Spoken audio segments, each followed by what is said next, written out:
Welcome back into Tapped Out here on the BetQL Network with my co-host Brendan Tobin. You know me, I'm the sports machine, Sean Levine. And now let's welcome on ruthless Robbie Lawler, taking on Nico Price at UFC 290 on Saturday night. Robbie, what are your emotions like, man? I imagine it's a little bit bittersweet going into your last UFC fight. No, I feel good. I mean, it's been a long career, just kind of focusing on the task at hand, really, with all the stuff going on. Just get my weight down and trying to keep everything sharp and keep everything loose.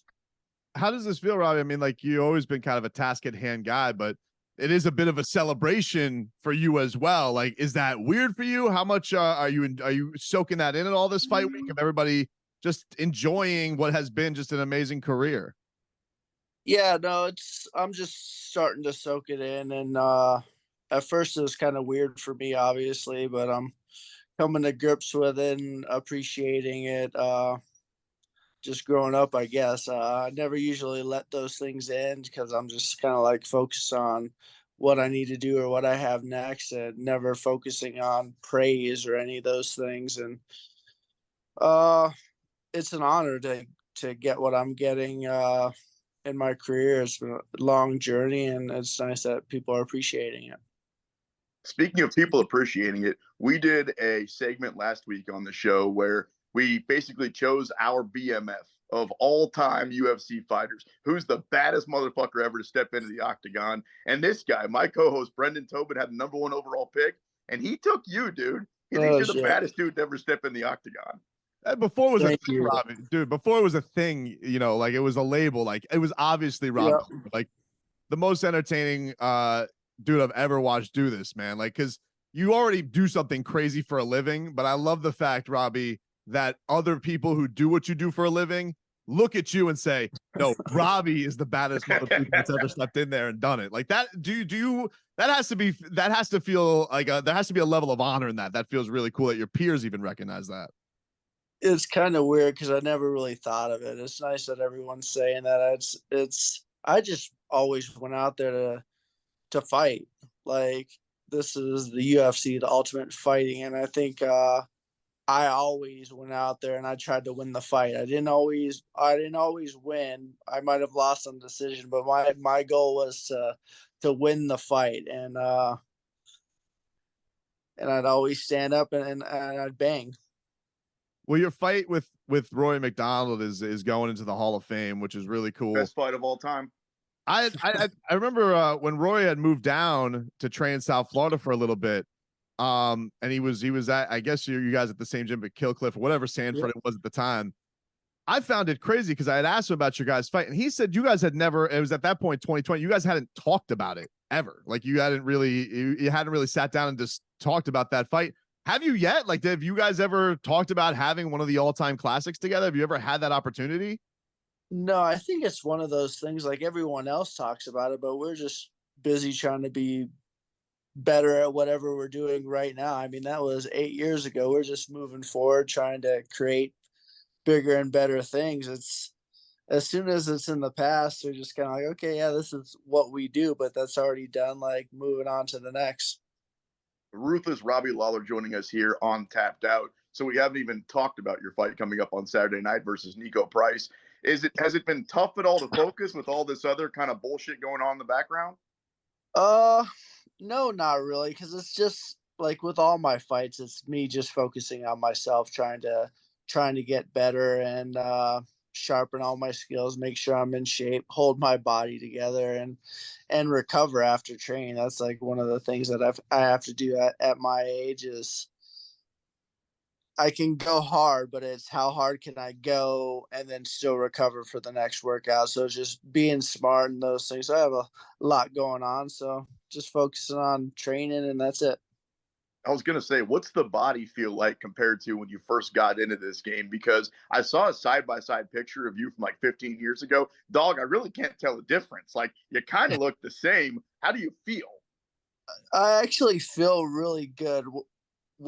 I can hit that top speed and that power is good, but it's one of those things where it's the recovery is different. It's just like can you keep doing it day in and day out at the level you want to do? Can I keep doing extra? And that's really the issue. That's why I'm retiring, because I can no longer do the extra, which I always like to do. It's like, all right, I'm going to do more than the next guy, because the extra might crush me and keep me out for a couple days, just because it's just.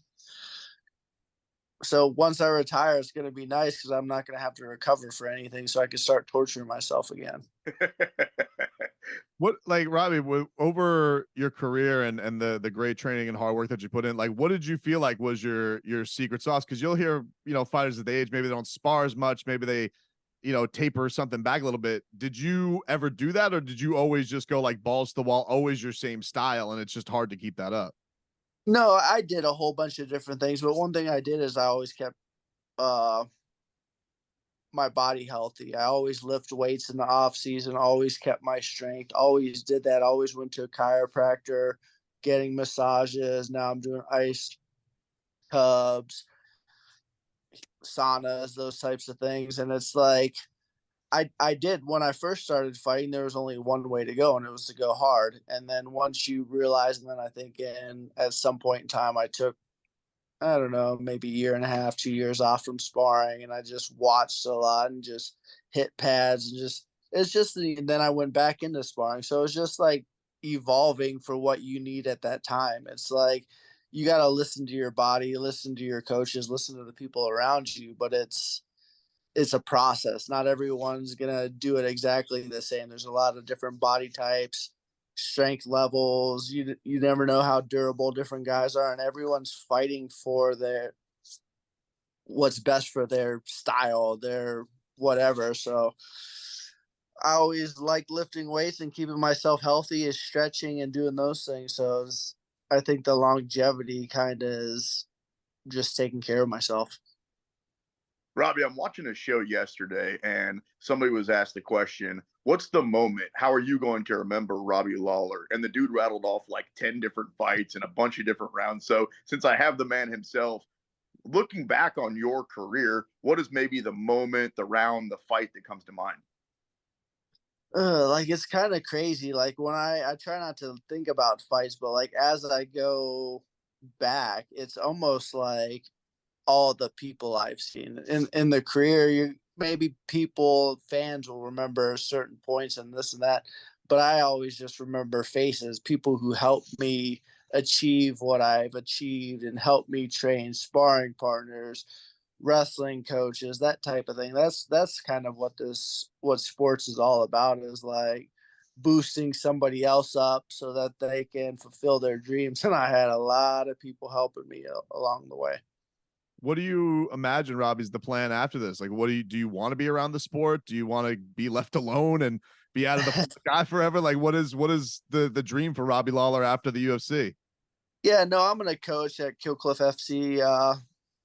I mean, so many guys helped me throughout my career, and I'm just going to continue giving back the knowledge that was given to me and make life easier for some of these fighters who are looking to make a career out of this.